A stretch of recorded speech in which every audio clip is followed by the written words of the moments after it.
Ma jeceshahay inaad noqoto qof waxtar leh oo saameyn ku dhex leh bulshada dhexdeeda? Haddii ay jawaabtaadu haa tahay, waa laga maarmaan inaad yeelato 7 caado oo aan idinkaga soo xulnay buuggan The 7 Habits of Highly Effective People, 7 caado oo ay leeyihiin dadka ugu waxtarka badan bulshada. Qodobka 1, noqo qof isaga wax saameeya ee aan la saameyn. Dadka badankood waxay waqti isaga lumiyaan xaalado aysan waxba ka qaban karin beddelkii ay ku mashquuli lahaayeen waxa ay wax ka qaban karaan. Tusaale ahaan, haddii aad ku sugan tahay xaalad dhib badan ama ay ku soo wajahdo dhibaato, ha ku mashquulin dhibaatada, balse ku mashquul sidii aad xal ugu heli lahayd iyo waxa aad awooddo inaad samayso. Tusaale kale, haddii uu roob daran da'ayo misena aad doonayso inaad dibadda aado, haddii aad tahay qof ay saameeyaan xaaladaha jira, waxaad dhahaysaa alla maanta ma bixi karo oo roob daran ayaa da'aya. laakiin haddii aad tahay qof isaga saameeya xaaladaha, waxaad durba raadinaysaa xal sidii aad ku bixi lahayd, adigoo tusaale ahaan dhahaya xaggeen ka heli karaa dalad aan isaga celiyo roobka da'aya si aan dibadda u aado oo aan danahayga u soo dhammaysto. Caadada 2, wax kasta aad doonayso inaad samayso, marka hore maskaxdaada ku sawiro. Hawl kasto intaadan bilaabin ka hor, marka hore qiyaaso natiijada aad doonayso inaad hesho, kadibna qoro tallaabooyinka aad u baahan tahay inaad qaado si aad u gaarto natiijadaas.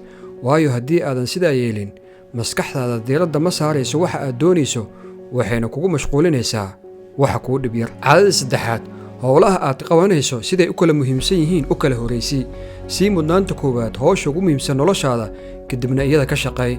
Tusaale ahaan, howlaha aad doonayso inaad qabato u kala qaad 4 qaybood oo kala ah: howl degdeg ah oo muhiim ah, sida xaalad xanuun oo ku soo wajaha ama qof aad isu dhowdihiin asiibta, taasoo laga maarmaan ay tahay inaad la tacaasho. hawl muhiim ah laakiin aan degdeg ahayn, sida inaad qof fariin u dirto ama inaad wanaajiso xiriirka qoyskaaga ama qorshe mustaqbal inaad dejiso iyo wixii la mid ah. hawl degdeg ah laakiin aan muhiim ahayn, sida telefoon kuu soo dhacay qabashadiisa. hawl aan degdeg ahayn, muhiimna aan ahayn, sida inaad waqti ku lumiso wax aan faa'iido ku. Caadada 4, ogolow in la wada guulaysto.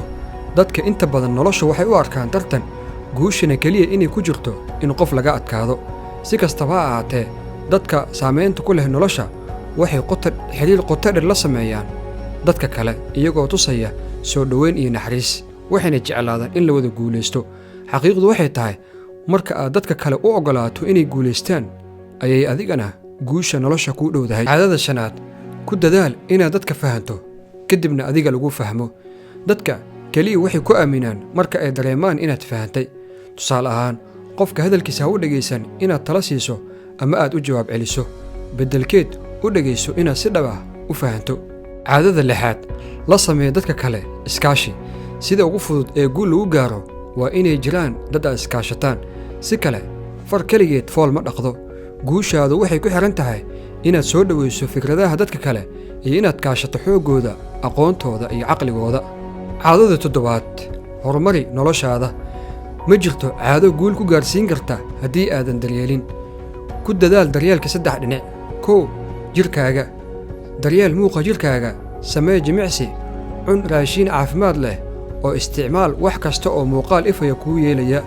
2, naftaada. ka dhig naftaada mid daahirsan oo ku xiran Rabbigii abuuray.